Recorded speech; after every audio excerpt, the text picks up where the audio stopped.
오케이. 대멸종. 오케이가 아닌데 우리 시험범위 대멸종. 열심히 해보자 얘들아. 자, 함께 보겠습니다. 우리가 지난 시간에 지질시대 4가지에 대해서 배웠고 뭐뭐 있었어요? 성캄브리아대, 고생대, 중생대, 신생대. 그러면 이 시대가 나눠졌다는 거는 중간에 큰 사건이 있었다는 거고, 그리고 시대를 왜 나눴는지, 그리고 어떤 사건이 있었는지, 그리고 각 시대별 어떤 특징이나 기구가 있었는지를 아는 게 핵심이야. 그리고 지금 제가 적어드릴 일판서를 외우시면 사실상 틀릴 건 없는데, 얘를 그냥 생짜배기로 외우면 아무 의미가 없어. 그래서 왜 이런 관계가 생겼는지를 지금 설명하면서 판서를 할 테니까 좀 잘 따라와 주시고, 우리가 지난주에 들었기 때문에 기억이 안 날 거거든요. 잘 기억을 해내봐라. 먼저 성캄브리아대, 그 다음이 어디예요? 고생대, 그 다음이 중생대, 그 다음이 신생대입니다. 여러분 반 칠판에 이게 가로선이 없어가지고 삐뚤어져도 슬퍼하지 마라. 먼저 이 각 시대의 화석을 중심으로 우리가 봐야 해. 성캄브리아대 시대의 화석은 우리 교과서에서 기억할 건 제가 하나만 알려드렸습니다. 로마, 폴라이트 라고 하는 화석입니다. 얘는 뭐가 모여서 생겼었냐면 빛을 좋아해서 물 위에 떠다니는 남세균들이 모여서 얘네가 쌓여가지고 지층에 붙여져서 남겨진 흔적이다 라고 했고, 남세균은 성캄브리아 시대에 등장한 최초의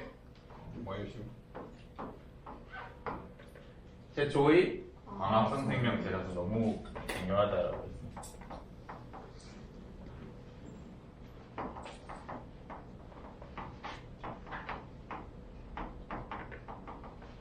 얘가 광합성을 했기 때문에 드디어 뭐가 생성되기 시작했어?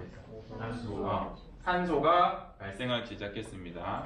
얘가 광합성을 한 지 한 10억 년쯤 돼서 10억 년 동안 산소가 축적됐을 때 드디어 어떤 녀석이 만들어진다 그랬어? 오존층이 생기면서 우주에서 들어오는 강력한 우주선을 막아서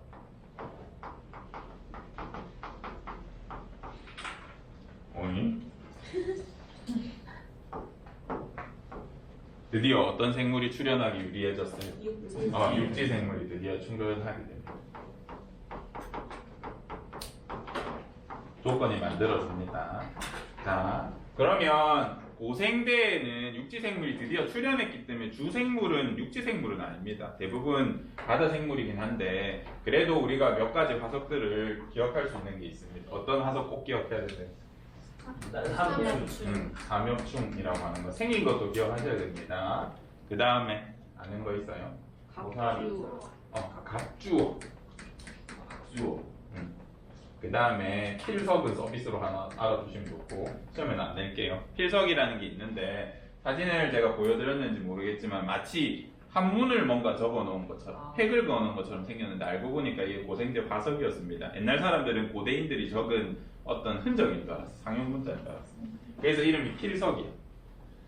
그 다음에 요때 중요한 건 이때 유행한 동물성 이런 애들도 있지만 식물이 조금 중요해. 식물 어떤 애들이 유행했을까? 양치식물이 유행했다고 했습니다. 그때는 양치식물이 번성했고, 우리 지금 남아있는 양치식물은 고사리 있습니다. 고사리가 어떻게 번식한다고 했었니? 고사리는 포자로 번식하고, 포자로 번식하는 세균이나 곰팡이 같은 애들이 포자로 번식합니다. 왜냐하면 아직 진화가 얼마 안 됐죠. 그래서 남세균에서 이런 광합성 식물이 생긴 지 얼마 안 됐기 때문에 얘는 포자로 번식하는 양치식물이 이때 유행을 했었다, 번성을 했었다 라고 기억해 주시면 됩니다. 이때 고생대에서 중생대로 넘어갈 때는 대멸종 사건이 하나 있었습니다. 어떤 것 때문에 대멸종이 있다고 했습니까? 판게아. 맞습니다. 판게아가 여기서 형성됩니다. 초대륙 판게아가 형성되면서 땅덩어리 하나 합쳐졌을 뿐인데 무슨 큰일이 있습니까? 라고 생각하겠지만, 원래 지구에 나눠져 있던 대륙 사이사이에 있던 수많은 환경이 사라지고, 그 다음에 판게아가 생각보다 등치가 크다 그랬죠. 여기 바다 끝에서 중앙까지 가는데 지금 한국에서 북끝까지 가는 거리라 그랬죠. 그러다 보니까 바람을 이용해서 번식하는 포자가 양식식물이 여기까지 바람 타고 날아가기도 어렵고, 두 번째, 대부분이 아직 바다 생물이었는데 바다가 거의 사라졌고, 그 다음에 이때 살던 동물들 중에 완종류라는 게 있긴 해. 조개랑 민달팽이 비슷한 어떤 애들인데 껍질 없는 조개라고 생각하면 되거든요. 걔가 부산에서 남극까지 걸어갈 리 만무하지. 그래서 여기에는 약간 황폐화돼 있고 생물이 여기만 살다 보니까, 그리고 땅이 합쳐지면서 엄청난 지진이라든지 화산 활동이 많이 일어났습니다. 그런 것들 때문에 생물이 살기 어려워서 굉장히 많은 멸종이 일어났다라고 합니다. 거의 생물 종의 96%가 죽었다라는 설명도 드렸던 것 같습니다. 자, 그리고 합쳐지면 이제 그 다음 일은 뭐야? 다시 벌어지면서 판게아가 쪼개지는, 그러면서 새로운 생명체들이 환경이 생기는데, 발사면 경계에는 뭐가 많이 생겨? 천발지진도 많지만, 천발지진이라고 하니? 요즘에도?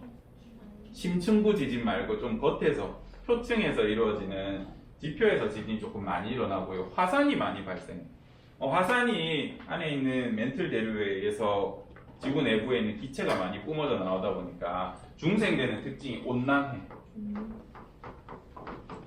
자, 여기서 꼭 공부하셔야 될 건, 여러분이 공부를 하시다 보면 성캄브리아대, 고생대, 중생대, 신생대 전부 다 온난하던 특징이 있어. 근데 중생대의 온난함은 좀 차원이 달라.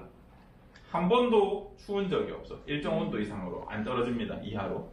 그래서 항상 온난하다라는 게 특징이고, 기후와 관련해서 신생대랑 구분해야 될 점은, 신생대는 빙하기도 있었고 간빙기도 있었고 빙하기도 있었고 간빙기도 있었고 빙하기도 있었고 이런 식으로 신생대는 추웠다 더웠다를 반복해. 전체적으로는 온난했다. 근데 중생대는 온난하기만 했다. 그리고 신생대는 특징적인 게 추웠다 더웠다를 반복해. 이런 기후적인 걸 알고 계셔야 됩니다. 중생대가 계속 따뜻했다 보니까 어떤 생명체가 유리하다 그랬어? 파충류. 맞아. 따뜻하면 체온 유지에 에너지를 많이 쓸 필요가 없는 외온 동물 또는 변온 동물인 파충류가 유행합니다. 그래서 이때 대표적인 화석이 뭐였어요? 공룡 있습니다. 그리고 이 파충류들이 진화해서 익룡이라든지 시조새 같은 조류가 등장하는 계기가 됩니다. 그리고 이때는 건조하다 그랬잖아. 온난하다 그랬잖아. 그래서 포자 말고 다른 형태의 종자를 가진 거시식물이 유행하게 됩니다. 거시식물이 여기서는 대표적인 특징이 됩니다. 거시식물. 왜 그러냐면 포자는 습기가 있고 수명이 있어. 어느 정도. 그래서 20일에서 30일 동안 적절한 환경을 못 찾으면 발화를 할 수가 없는데, 거시식물은 뭐가 있어요? 씨가 있어. 이 씨는 굉장히 진화한 어떤 종자 중에 하나입니다. 그래서 적절한 환경이 될 때까지 기다렸다가, 양분도 안에 어느 정도 지니고 있기 때문에 적절한 환경이 될 때까지 몇 년, 수십 년까지도 기다릴 수 있습니다. 기다렸다가 적절한 환경이 되면 발화해서 생명체가 될 수 있기 때문에 거시식물로 이제 주된 식물이 바뀝니다. 중생대 말기에 무슨 일이 있어? 신생대로 넘어갈 때 대멸종. 대멸종 사건인데 정확하게 모르겠으나 빙하기가 옵니다. 갑자기 기온이 엄청나게 변해버려. 버려. 파충류가 따뜻해서 에너지 유지를 할 필요가 없어서 굉장히 유리했는데, 신생대는 특징이 어때? 더웠다 추웠다를 반복합니다. 이렇게 되면 어떤 생명체가 살기 좋다 그랬어? 포유류가 이때부터 좋아. 항상 온도를 일정하게 해서 추울 때도 활동할 수 있고 더울 때도 활동할 수 있는 포유류가 신생대부터는 유행하게 됩니다. 이때 첫 번째 빙하기가 왜 그렇게 급격하고 강하게 생겼는지는 정확하게 모릅니다. 운석 충돌설도 있고 화산 폭발설도 있고 다양한 이유들이 있는데 정확하게 모르겠으나 빙하기가 왔다는 건 특징 중에 하나입니다. 그래서 포유류 중에 대표적인 메머드라고 하는 화석이 신생대의 가장 큰 특징이다 라고 봐주시면 되고, 여기에 이제 인류가 등장하면서 화폐를 쓰기도 했다 그랬죠. 이게 화석인지 모르고 화폐로 썼던 화폐석이라는 화석도 꼭 기억을 해주셔야 돼요. 중생대 뭐 하나 빠뜨렸다더라. 암모나이트 빠뜨렸다. 암모나이트는 꼭 아셔야 됩니다. 이때 너무 많았어가지고 이 친구들 쿠팡에서 살 수 있다고 말씀드렸고요. 신생대는 식물이 어떤 식물이 유행했어요? 속시식물. 속시식물. 거시식물은 물이나 바람을 통해서 전파될 수 있는 특징이 있습니다. 주로. 근데 속시식물은 뭘 맺을 수 있다고 했어요? 열매를 맺을 수 있기 때문에 항상 온도를 일정하게 유지하다 보니까 포유류는 에너지 소모가 크다 그랬죠. 그래서 포유류들이 이걸 먹은 채로 멀리 이동할 수 있는 그런 원동력이 되기도 합니다. 그래서 포유류들이 먹고 씨를 퍼뜨렸기 때문에 속시식물이 번창하게 되는 이런 시대적인 흐름이 있습니다. 그래서 성캄브리아대, 고생대, 중생대, 신생대 이 사이에 무슨 일이 있었는지 중요하고요. 그 다음에 식물은 어떤 식물들이 번창했는지 중요하고요. 이 전체적인 흐름을 조금 이해하셨으면 좋겠습니다. 만약에 제가 시험에 낸다면 기후 가지고 낸다면 신생대밖에 낼 만한 게 없는 것 같아요. 다른 애들도 다 온난하기 때문에 온난한 걸로는 중생대를 내기 좀 어렵거든요. 근데 추웠다 더웠다 지금 더워지는 시기입니다.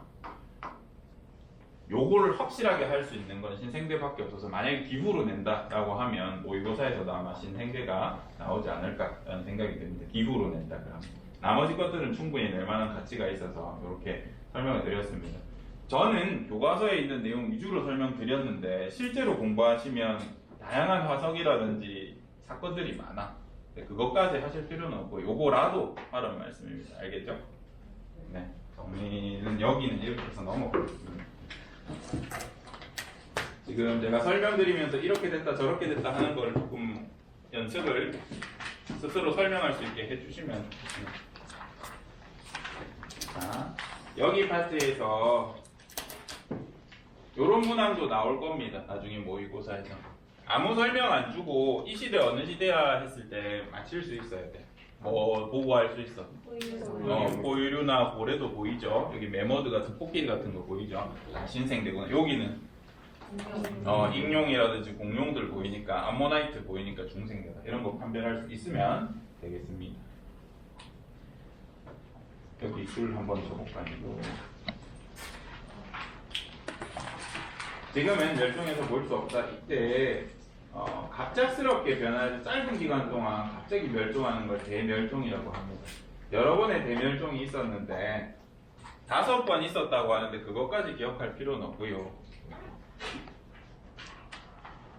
여기 대멸종, 여기 대멸종은 시대 자체를 바꿨던 대멸종이기 때문에 얘네는 조금 유심하게 봐주시기 바랍니다. 여기 대멸종은 왜 생겼다 그래서 중생대 넘어가는 거야? 단계야. 여기 대멸종.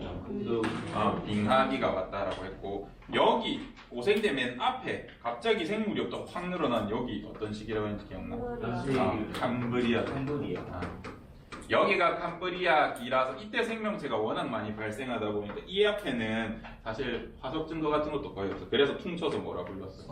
성캄브리아대라고 했다는 걸 우리가 공부를 했습니다. 잘하네. 밑에 요것들은 다음에 시간 날 때 한번 언급하겠습니다. 언급 안 하면 그냥 공부 안 하셔도 돼요. 보자. 물 쳐주시고 오랜 시간이 흘러서 대멸종의 주요 원인을 찾기가 어렵기도 합니다. 하지만 대멸종이 생겼을 때는 생물들이 견디지 못할 만큼 그만큼 큰 변화가 뭔가 있었던 겁니다. 이것만 확실하고 그 원인은 정확하게 모르겠습니다. 여튼 생물수가 줄고 종이 크게 달라졌으며 새로운 환경에 적응한 애들이 이제 다양한 종으로 변해갔습니다.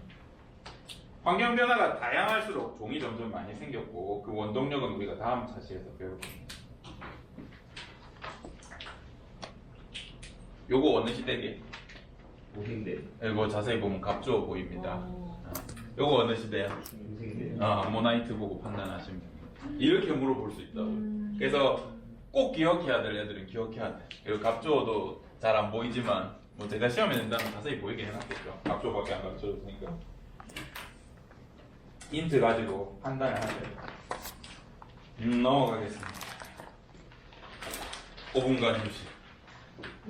챕터가 바뀌는 거. 이거 멈춰야 되는 거 아니니? 이게 녹화 중이네.